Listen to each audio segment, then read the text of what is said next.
Ryan Reynolds here from Mint Mobile. I don't know if you knew this, but anyone can get the same premium wireless for $15 a month plan that I've been enjoying. It's not just for celebrities. So do like I did and have one of your assistants switch you to Mint Mobile today. I'm told it's super easy to do at mintmobile.com/switch. Upfront payment of $45 for 3-month plan, equivalent to $15 per month required. Intro rate first 3 months only, then full price plan options available. Taxes and fees extra. See full terms at mintmobile.com. Membership means more with American Express Business Gold. Earn 4 times membership rewards points in your top 2 eligible spending categories every month, including eligible U.S. advertising purchases and select media, and U.S. purchases at restaurants, including takeout and delivery. What are you waiting for? Get the card that flexes with your spending every month. Terms and points cap apply.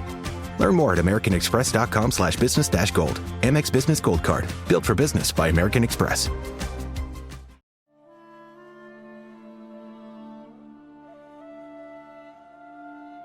Grandes civilizações necessariamente entrarão em rota de colisão? Qual que é a função do estereótipo na história? Essas são apenas algumas perguntas que podemos nos fazer quando estudamos com mais atenção o que foram as guerras médicas, um confronto que colocou gregos e persas no campo de batalha. E é bem provável que, por conta desse nome, você não saiba exatamente do que eu tô falando. Mas e se eu te contar que é sobre os 300 de Esparta? Pois é, as guerras médicas foram conflitos em que os espartanos se envolveram. E esse episódio tem como objetivo tratar não só desse grupo, como também ampliar um pouco o seu entendimento sobre a antiguidade e a relação entre diferentes povos. E só lembrando que as fontes que eu utilizei estarão na descrição desse episódio. Para começar, nós temos que falar do contexto de alguns personagens desse conflito.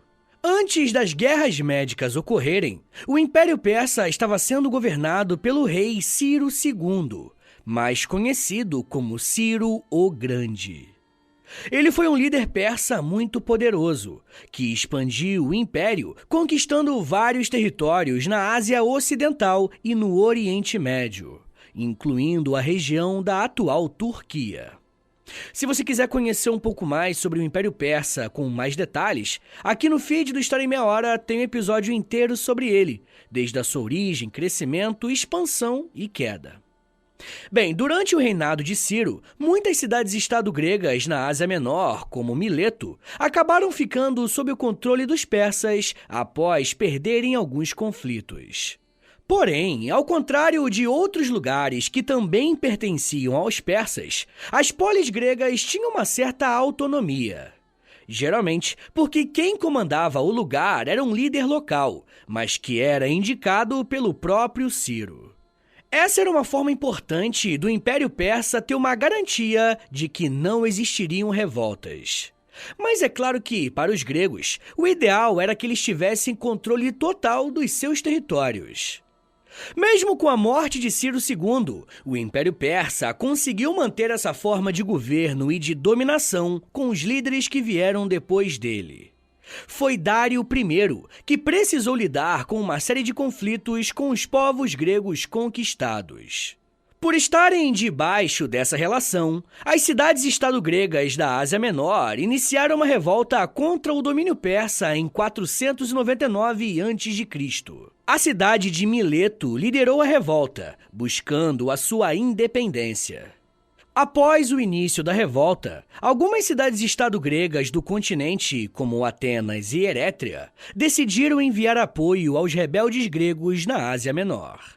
Eles enviaram tropas e suprimentos para ajudar na luta contra o domínio persa. O líder da cidade de Mileto era um homem chamado Aristágoras, conhecido por ser alguém bem ambicioso. Ele conseguiu mobilizar as cidades gregas contra os persas, mas o seu objetivo final era assumir uma liderança entre os gregos caso vencessem o conflito. A revolta contra os persas estava armada. Seria a hora de atacar. O exército grego foi para Sardes, capital de uma cidade persa. Como demonstração da insatisfação, os gregos dizimaram a cidade. Dário I, obviamente, não gostou nada do que estava acontecendo nas polis gregas que faziam parte dos seus domínios. E ele viu isso como um desafio direto à autoridade persa e decidiu esmagar a revolta. Dário I mandou seu exército para a batalha e conseguiu destruir as tropas gregas na cidade de Éfeso, além de afundar os navios rebeldes na batalha naval de Lade. Com essa vitória categórica, os persas reconquistaram as cidades gregas, uma a uma.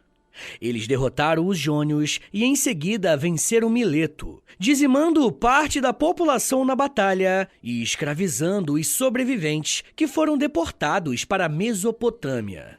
De acordo com alguns pesquisadores da antiguidade, não é muito claro qual que era o real interesse dos persas na Grécia. E isso porque o terreno grego era bastante complicado e não traria nenhuma riqueza, pelo menos imediata.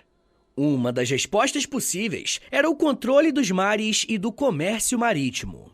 Entretanto, mais recentemente, historiadores também têm falado que os governantes persas ganhariam bastante capital político se conquistassem as cidades gregas.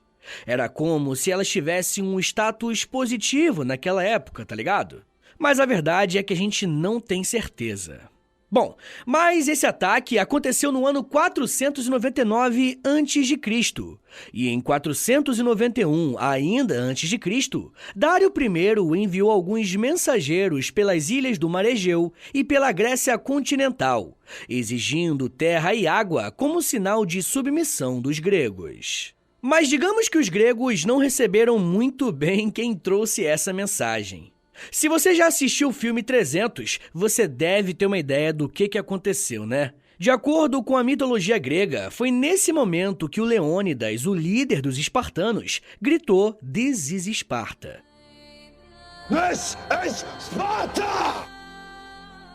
Um dos historiadores clássicos, chamado Heródoto, contou como que os gregos receberam os mensageiros persas, abre aspas.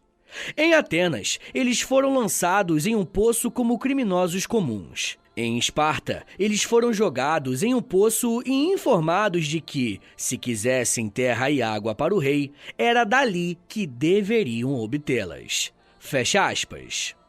Por mais que Atenas e Esparta tenham se colocado em rebeldia aos persas, a maioria das outras cidades-estado gregas cederam à pressão, simplesmente porque não eram tão poderosas sozinhas. Pessoal, o fato de eu trazer uma citação do Heródoto aqui não é por acaso. A principal fonte que nós temos desse conflito é justamente uma fonte dele. Mas mesmo ele sendo considerado o primeiro historiador, na época que essa fonte foi produzida, a ideia de história era bem diferente do que nós temos hoje. Não seria exagero dizer que muito do que você vai ouvir aqui hoje está entre história e mitologia, tá ligado? As batalhas e as ações dos soldados gregos, vocês vão perceber, serão sempre mais valorizadas, buscando confirmar uma superioridade em relação aos persas. Então fica esse aviso, beleza? Ouça esse episódio sabendo que nem tudo que será dito aqui é possível confirmar a partir do olhar que os historiadores atuais têm para esses temas. Mas enfim, gente, podemos dizer que as guerras médicas foram conflitos que existiram por conta do expansionismo persa. Uma vez que algumas cidades-estado gregas tentaram impedir o exército de Dário de conquistar outras regiões, teremos início a uma série de batalhas que ficaram conhecidas como Guerras Médicas. Mas por que esse conflito tem esse nome? Eu omiti essa informação de vocês até esse momento, mas os gregos chamavam os persas de medos. E além dessa classificação, é claro que os medo-persas eram considerados povos bárbaros, que não tinham a mesma bagagem cultural que os gregos. É assim que a Grécia enxergava a Pérsia. Mas o nome do conflito está intimamente ligado ao termo medo, para se referir a esses povos, e por isso que o nome é Guerras Médicas. Quando os gregos e os persas entraram em conflito, o que estava sendo disputado não era apenas o controle do Mar Egeu ou a popularidade dos líderes, e sim a continuidade de um modo de se viver. A sobrevivência de uma cultura que moldaria o futuro dela e da outra. Nesse cenário, somente um dos povos poderia sair o vencedor. Diante da resposta que recebeu dos gregos, Dário enviou uma expedição militar para a Grécia continental com o objetivo de conquistar as cidades de Atenas e a cidade de Erétria. O primeiro alvo de Dário seria Erétria, uma cidade jônica. E quando a notícia do ataque chegou por lá, a cidade virou um caos. Alguns jônios estavam dispostos a lutar até o fim, mas outros queriam abandonar a cidade para se refugiarem nas colinas e tentarem vencer o inimigo através de guerrilhas. Existiam pessoas que estavam dispostas a trair o seu próprio povo e facilitar a entrada persa na cidade. 4.000 colonos haviam vindo de Calcis, uma cidade vizinha que queria ajudar na defesa do território. Um dos líderes jônios alertou a cidade sobre o que estava acontecendo e aconselhou os cidadãos a saírem de lá enquanto ainda podiam. Quando os persas chegaram e as batalhas começaram para valer, a Erétria conseguiu segurar e parar o avanço dos inimigos por uma semana, mas os traidores jônicos acabaram fazendo a diferença. A cidade foi invadida e destruída pelos persas. Em seguida, eles partiram para Atenas, e a ideia inicial era desembarcar nas praias da cidade de Maratona, pois assim poderiam utilizar a sua cavalaria. O lugar ofereceria as condições ideais, uma faixa longa e plana entre as montanhas e o mar, com fácil acesso ao centro de Atenas. Quando as notícias sobre a tomada da Erétria chegaram a Atenas, começou uma série de debates acalorados na Assembleia, discutindo o que deveria ser feito. Alguns defendiam a estratégia de permanecer na cidade e resistir ao cerco. Outros insistiam que o exército de cidadãos deveria ir para o ataque e lutar. Depois de muita confusão e cálculos de alguns políticos, a segunda opção foi a escolhida. 10.000 homens partiram pela rota mais rápida até a cidade de Maratona, com as suas bolsas de ração carregadas em mulas ou jumentos e escravos carregando as suas armaduras. Quando os atenienses chegaram à entrada sul da planície de Maratona, eles se posicionaram bloqueando qualquer avanço persa em direção a Atenas. A cavalaria persa era comandada por um homem chamado Datis, e para se defender dela, os atenienses cortaram várias árvores e as posicionaram pelo caminho que os persas teriam que passar, com os galhos voltados para os inimigos. Todos os homens que estavam disponíveis para lutar foram convocados para ir para a linha de frente e enfrentar os persas. Durante alguns dias, nada aconteceu. Os dois exércitos ficaram frente a frente, a uma distância de 2 ou 3 quilômetros, sem fazer qualquer movimento. Ambos os lados, na verdade, tinham excelentes motivos para esperar. Os gregos não possuíam arqueiros e nem cavalaria, e partir para um conflito em campo aberto contra os persas era muito arriscado. Um outro bom motivo para eles ficarem esperando tinha relação com a expectativa de que os reforços espartanos chegassem a tempo. Os persas também tinham seus próprios motivos para não desejarem um confronto imediato. Se os atenienses estavam receosos de enfrentar a cavalaria persa, os persas também não queriam colocar a sua infantaria mais fraca contra os soldados gregos conhecidos como hoplitas. Os hoplitas eram conhecidos por serem grandes guerreiros e estavam estrategicamente posicionados. Além disso, os persas também estavam esperando alguém, um grupo em Atenas que havia prometido trair os seus conterrâneos. Mas no final das contas, passou um tempão e nenhum dos lados teve sinal dos aliados que esperavam. No lado grego, um grupo acreditava que o exército ateniense não tinha chances de vencer uma batalha em campo aberto, pois estavam em menor número. O general ateniense Milcíades não aceitou que esse temor se espalhasse e decidiu ir para o ataque. A vantagem numérica em favor dos persas era tão grande que, quando os atenienses atacaram, a primeira reação dos persas foi acreditar que os seus inimigos estavam loucos. A batalha começou e os atenienses conseguiram resistir aos ataques persas na cidade de Maratona, avançando rapidamente nas alas e cercando as tropas inimigas. No centro aconteceu uma luta intensa, mas os atenienses conseguiram furar as linhas persas. Com a derrota ficando cada vez mais perto, os persas recuaram para os seus navios e tentaram fugir. Os atenienses os perseguiram até o mar, afundando muitos dos navios inimigos.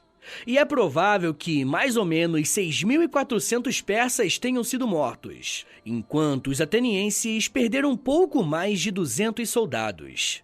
E é bem provável que esses números sejam exagerados e romantizados pelos historiadores da antiguidade, para dar aquele ar de superioridade grega que eu comentei agora há pouco. Esse conflito que eu acabei de narrar é conhecido como a Primeira Guerra Médica e foi marcada pela vitória grega, apesar das chances não serem tão favoráveis. Dentro da Primeira Guerra Médica, a Batalha de Maratona ficou marcada na história, pois a cidade foi responsável por segurar os persas. Inclusive, a tom de curiosidade, essa cidade deu nome a uma competição de corrida que acontece até hoje, né? A competição maratona tem relação com um mensageiro ateniense chamado Fidípedes, que foi convocado para levar a Esparta a notícia de que Atenas estava sofrendo um ataque. Fidípedes corre em um só dia 200 quilômetros para ir e voltar para a maratona. Quando chegou em sua cidade, ele ficou espantado com a vitória grega e foi convocado mais uma vez para sair correndo, mas agora para espalhar por Atenas a notícia de que tinham vencido a batalha. A distância de Maratona para Atenas é de aproximadamente 42 quilômetros, e a lenda conta que quando Fidípedes chegou ao seu destino, ele caiu morto de cansaço. É essa lenda que dá nome à maratona, né, que a gente conhece. Ela acontece todos os anos ao redor do mundo. Mas enfim, gente, a vitória na Batalha de Maratona foi importante para dar uma segurada no desejo de conquista dos persas. Mas isso não quer dizer que eles iriam desistir naquele momento, muito pelo contrário. Não demorou muito para que os persas tentassem uma nova investida contra os gregos. E eu já quero falar um pouco mais sobre como que foi a Segunda Guerra Médica. Mas segura um minutinho aí, tá, gente, que daqui a pouco a gente volta. E eu falo um pouco mais sobre dificuldades, resistência, 300, vitória e civilização. Segura aí, que é um minutinho só. Pessoal, eu queria pedir um favor que vai ajudar muito o meu trabalho e não vai custar nada para vocês. O História em Meia Hora é um podcast exclusivo Spotify. E para essa parceria continuar sendo frutífera, os números são importantes. Por isso eu queria te pedir para clicar em 3 coisinhas aí no seu Spotify. Primeiro, nas estrelinhas. Dá 5 estrelinhas aí pra gente na avaliação, por favor, porque a avaliação é o que mais ajuda o podcast a chegar em outras pessoas. Segundo, já aproveita e clica em seguir. E se você quiser receber no seu celular um aviso de quando tem episódio novo, clica também no sininho. Mas claro, só se você quiser. Obrigado de coração pela ajuda e continue com o episódio.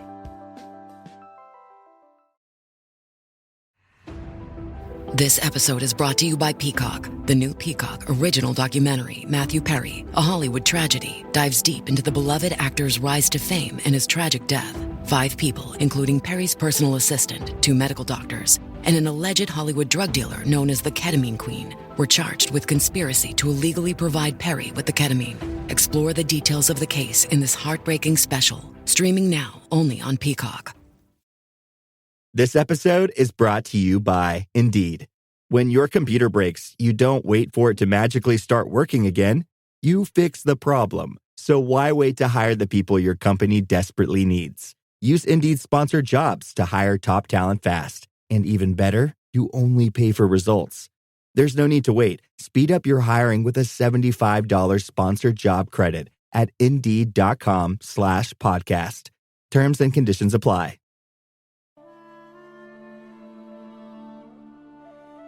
Abre aspas. Levavam na cabeça uma espécie de sombreiro chamado tiara, de feltro de lã. Ao redor do corpo, túnica. Cobriam as suas pernas com uma espécie de calças largas. Em vez de escudos de metal, levavam escudos de vime.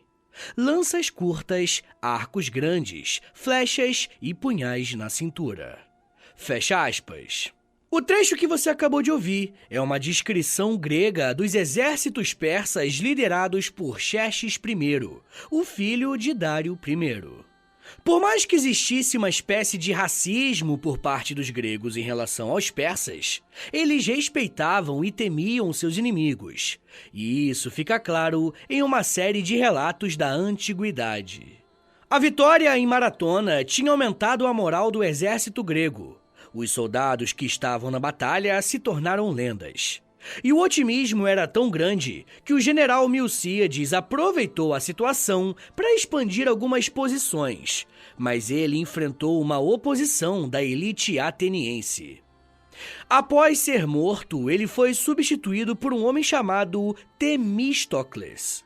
O lado persa também passou por mudanças. Em 486 a.C., Dário I morreu, fazendo com que o seu filho Xerxes assumisse o trono do poderoso império. E uma curiosidade apenas é que o Xerxes é interpretado pelo Rodrigo Santoro, aquele ator brasileiro no filme 300. Bem, desde o começo ele tinha em mente uma coisa: vingar a derrota dos persas em Maratona e punir os gregos. Xerxes exigiu a construção de obras absurdamente grandes e complexas, como a criação de pontes e outras estruturas, visando utilizá-las na luta contra os gregos. Xerxes estava se preparando para aquilo que vai ficar conhecido como a Segunda Guerra Médica, que teve início em 480 a.C. O líder persa conseguiu reunir um exército enorme, composto por soldados de diferentes regiões do império, além de uma imponente frota de navios de guerra, tudo para garantir a sua vingança. Do outro lado, os gregos estavam cientes da ameaça que estava chegando, e dessa vez teriam um reforço de peso. Eu tô falando de Esparta. Os espartanos eram conhecidos pela sua força militar, e a presença deles aumentaria as chances dos gregos vencerem mais uma vez. Xerxes reuniu seu poderoso exército e marchou pelo continente, enquanto aguardava o retorno dos seus agentes enviados à Grécia para obter informações sobre as cidades-estados estarem ou não dispostas a colaborar com os persas. Ele recebeu notícias animadoras dos seus agentes, informando que muitas cidades-estados gregas estão dispostas a colaborar. E isso fortaleceu a sua convicção de que os inimigos estavam vulneráveis e que a sua conquista seria relativamente fácil. Ou seja, ele estava se iludindo igual o pai no começo da Primeira Guerra Médica. O primeiro confronto entre os persas e gregos na Segunda Guerra Médica aconteceu na Batalha das Termópilas, evento que foi retratado no quadrinho 300 de Esparta do Frank Miller e depois, em 2006, recebeu uma adaptação pelo Zack Snyder com um filme homônimo. O líder do exército espartano era o rei Leônidas I, que comandava uma força de aproximadamente 7.000 soldados, composta principalmente por espartanos, mas também com contingentes de outras cidades-estado gregas. Eles estavam cientes de que estavam em menor número e sabiam que não conseguiriam vencer o exército persa em uma batalha aberta. Por isso, eles decidiram interceptar o exército de Xerxes em um ponto onde a desvantagem numérica não seria tão sentida assim. A formação de batalha grega, conhecida como falange, era extremamente eficaz em combate corpo a corpo e conseguiu conter os avanços dos persas, causando pesadas baixas ao exército inimigo. Após dias de batalha e com grandes perdas para os dois lados, os persas encontraram uma forma de atingir os espartanos dando uma volta em uma montanha. E percebendo que as coisas estavam ficando bem complicadas, Leônidas I enviou a maior parte das suas tropas aliadas de volta para casa, permanecendo apenas com os seus 300 soldados espartanos e alguns outros guerreiros.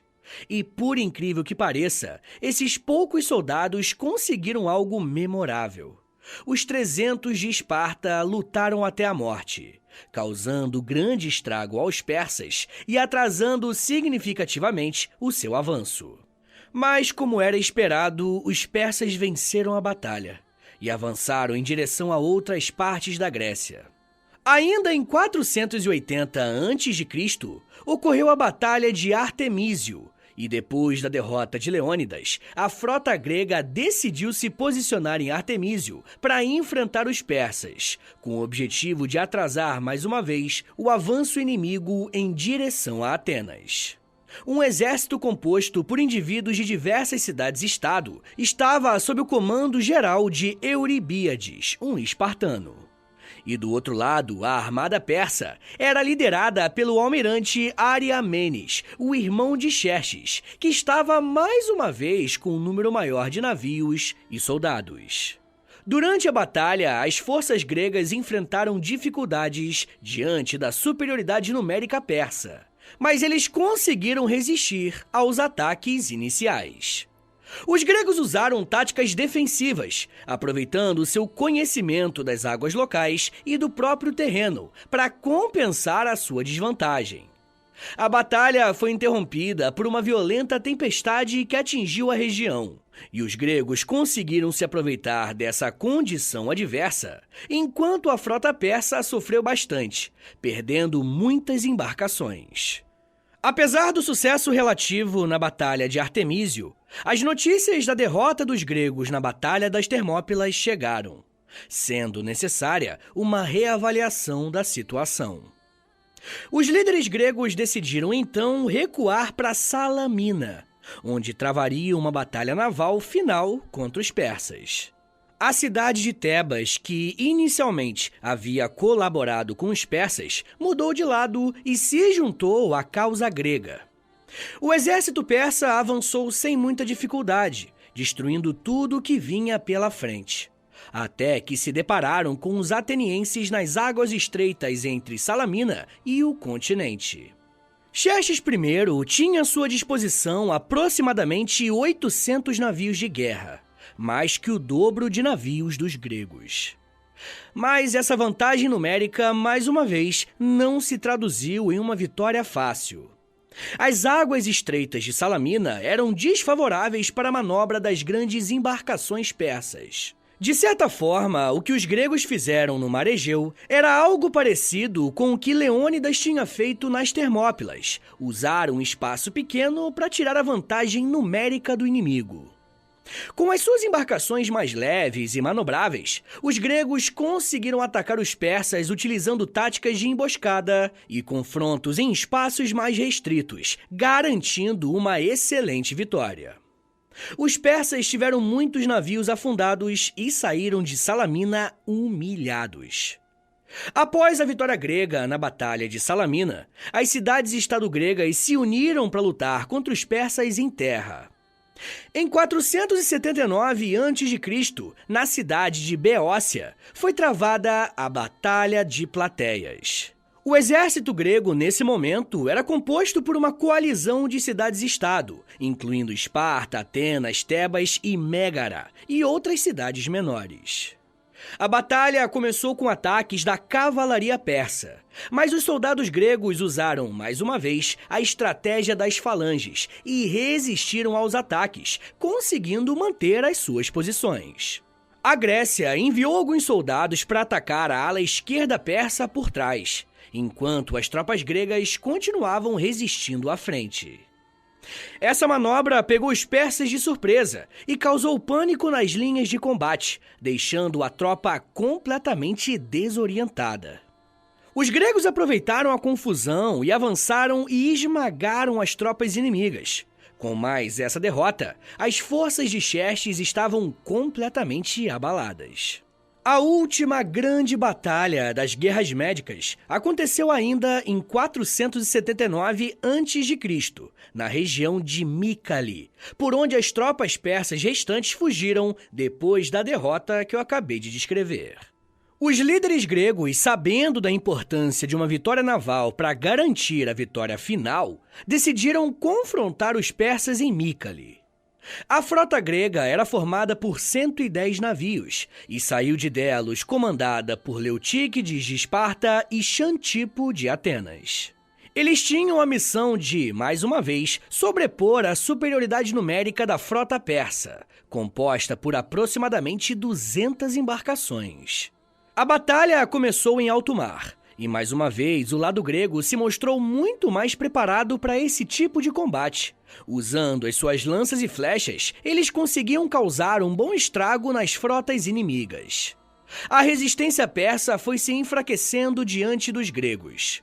O exército persa, percebendo a sua desvantagem, se retirou para o interior, e os gregos tomaram Mileto de volta, aquela cidade que foi conquistada pelos persas lá no início do episódio. Os sobreviventes persas fugiram para a costa ou se refugiaram em uma pequena ilha próxima. Os gregos não queriam deixar qualquer chance para o inimigo se reagrupar e continuar outras batalhas, e por isso decidiram cercar os persas, bloqueando a sua rota de fuga. No dia seguinte, os gregos lançaram um ataque final à ilha onde os exilados se encontravam. E apesar da resistência desesperada, eles não encontraram muita dificuldade em matar ou prender todos os persas que ali estavam. A tão esperada vingança de Xerxes não se cumpriu, e o Império Persa viu seu domínio sobre as cidades gregas da Ásia Menor ir embora. Em 478 a.C., Atenas liderou a formação da Liga de Delos, uma aliança militar e política composta por várias cidades-estado gregas, tendo como objetivo a defesa contra futuras expansões estrangeiras. No interior do Império Persa, revoltas e a instabilidade política começaram a enfraquecer o poder do imperador, o que acabou levando à sua morte. Algumas fontes dizem que o Xerxes foi assassinado por conspiradores em seu próprio palácio, mas também é possível que ele tenha morrido de causas naturais. O novo rei persa continuou enfrentando revoltas, que enfraqueceram ainda mais o império. Diante dessas dificuldades, os persas começaram a reconsiderar as suas ambições expansionistas na Grécia. Podemos dizer que as guerras médicas foram fundamentais para diminuir a influência persa nas cidades gregas da Ásia Menor, e além disso, a estabilização do poder político na Grécia continental. Embora o Império Persa tenha continuado a existir por muitos séculos, a sua ameaça direta às cidades-estado gregas foi completamente extinta com essa guerra. No lado dos gregos, a vitória nas guerras médicas garantiu a sobrevivência dos valores e da cultura grega por muito tempo, levando o espalhamento desse modo de viver, impactando muitas civilizações, inclusive a nossa. Pessoal, bora fazer aquele resumão de tudo que a gente conversou aqui hoje? Vamos lá. As guerras médicas podem ser entendidas como uma série de conflitos envolvendo o Império Persa e as polis gregas. Os persas estavam em um expansionismo considerável, mas encontraram nas cidades gregas uma resistência forte. As guerras médicas têm esse nome porque os persas eram chamados pelos gregos de povos medos. As guerras médicas são divididas em duas fases, e em cada uma delas nós temos líderes diferentes. A primeira guerra médica foi travada com os persas sendo liderados por Dário I, lutando principalmente com os atenienses. Já na segunda guerra médica, nós temos Xerxes à frente dos persas e os gregos contando com o apoio dos espartanos. Em praticamente todas as batalhas, os gregos conseguiram reverter a desvantagem numérica, usando recursos naturais e estratégias de combate corpo a corpo, garantindo assim a vitória contra o inimigo. Não seria um exagero dizer que a vitória nas guerras médicas garantiram a sobrevivência da cultura grega, e isso nos faz pensar como que seria o mundo se os persas dominassem a Grécia. Mas isso já é um papo para uma outra meia hora.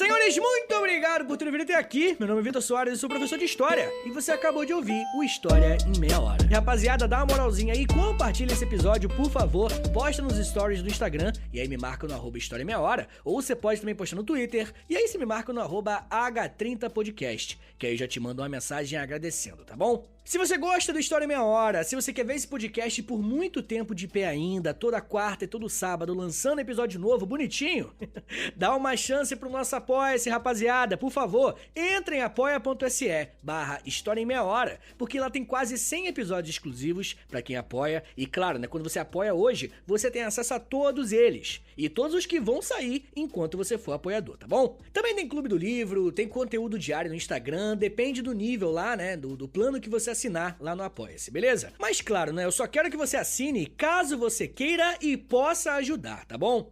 Rapaziada, o História em Meia Hora também tem uma parceria com a Loja, tá bom? LOLJA, Loja. Entra no site deles, é loja.com.br, digita História em Meia Hora, que você vai ser transportado aí tecnologicamente pra nossa lojinha, tá? Tem camiseta, moletom, tem vários produtos bem legais, tudo original do História em Meia Hora, tá bom? E óbvio, né, quando você compra uma roupa dessa, você fica gatão, gatona e ainda ajuda o meu trabalho. Mas, rapaziada, se você quiser mandar um e-mail pra mim, quer falar comigo pra alguma coisa, anota aí meu e-mail e o meu Pix. Qualquer valor é mais do que bem-vindo, agradeço demais. É historiaemmeiahora@gmail.com. Uma coisa que eu vou te pedir agora, isso aqui não custa nada, tá bom? É de grátis, pô, é só um minutinho da tua vida aí, não custa nada. Eu te dou tantos minutos, tantas meia horas aí de estudo, pô, pelo amor de Deus.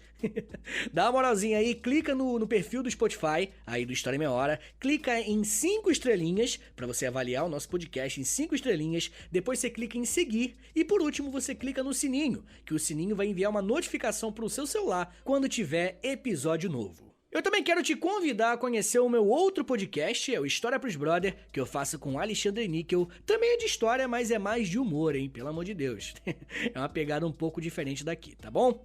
Então é isso, gente. Me siga nas redes sociais. É @Prof. Vitor Soares no Twitter, no Instagram e no TikTok. Eu tô sempre lá no TikTok fazendo uns videozinhos educativos. Tá bom, gente? Então é isso. Muito obrigado, um beijo, até semana que vem! E valeu!